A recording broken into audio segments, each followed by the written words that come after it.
All right, welcome back.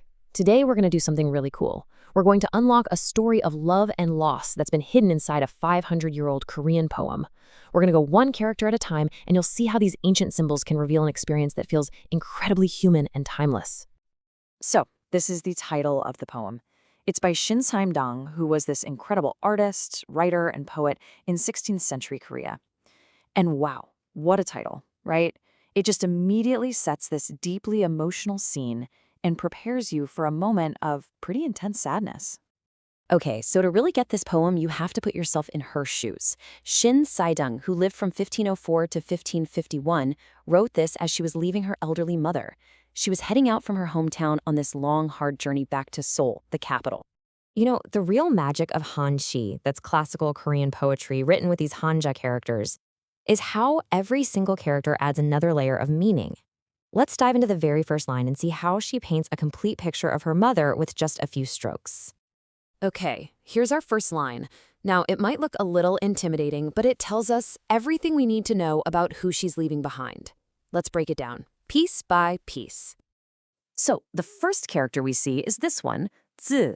In Korean, it's pronounced ja, and it means compassionate or loving. So right off the bat, this isn't just any mother. She is defined by her tenderness from the very first word.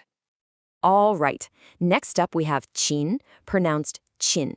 This means parent or dear one.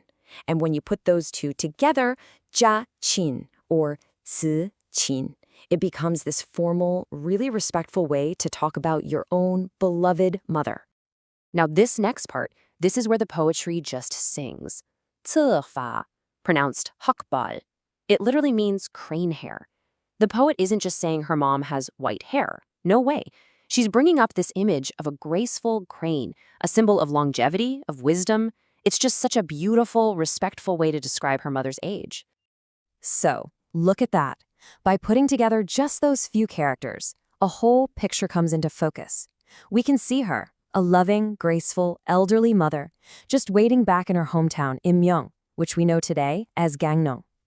Okay, so we've met the mother. Now let's move on to the second verse, where the poet turns the camera, so to speak, back on herself, her own journey and her own state of mind.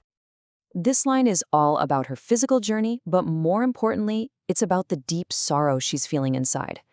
Again, let's look at the characters. So the line kicks off with mi, which is shin in Korean, and this is ki. It means body or self. By using this, she's creating this incredible separation. It's just her physical body that's making the trip. Her heart, that's somewhere else entirely. And where is that body heading? Toward Jang-an, or Jang-an. Historically, that was the name of an ancient capital, but here it's being used poetically to mean soul. It's the destination of duty, of responsibility. It's where she has to go. And this last part, wow, it just captures her inner world perfectly. Do-chi-jeong or dok-jo-jeong. These characters together describe the specific feeling, the heavy emotion of leaving all alone. It just screams isolation and deep sadness. So when you put it all together, the whole line is about this massive conflict between her duty and her desire. Her body has to go to Seoul, but her spirit is just consumed by the sadness of leaving her mom, creating this feeling of complete solitude. But you might be thinking, okay, this is sad, but why does it feel so final, so tragic? I mean, in our world of FaceTime and airplanes, saying goodbye is tough, but it's not usually this devastating. So what made this moment so different for her? Well, to really feel the punch of this poem, you have to remember what the 16th century was like. Travel was incredibly long, hard, and dangerous. There were no text messages, no quick phone calls. For her and her aging mother, this goodbye carried the very real heavy possibility of being the last one. Ever. And you can feel that pain in the poem's final two lines. She can't just ride away. She has to take one last desperate look back at the home she's leaving.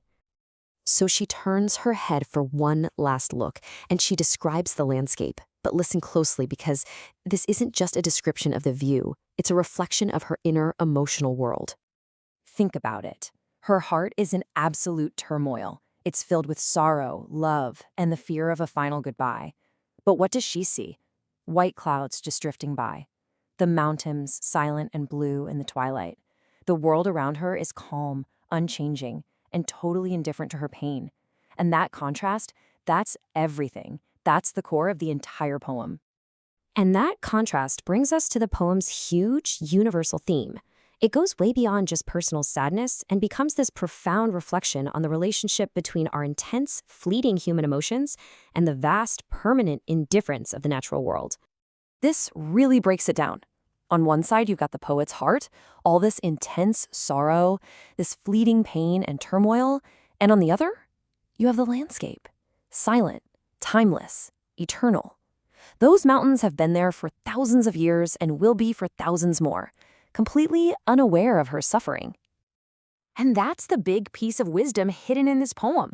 The final verses are suggesting that our deepest joys and our most painful sorrows are just a momentary part of a much larger, unchanging existence. Her pain is absolutely real, but in the grand scheme of things, it's as fleeting as a passing cloud. And just think, we got all of that love, sorrow, and deep philosophical thought just from breaking down a few characters on a page.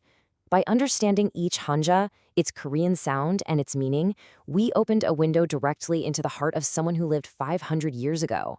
How cool is that? You know, Saimdang's poem feels so distant and yet so familiar. It leaves us with a question.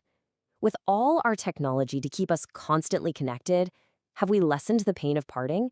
Or does her 500-year-old sorrow just remind us that some human experiences are truly and forever timeless?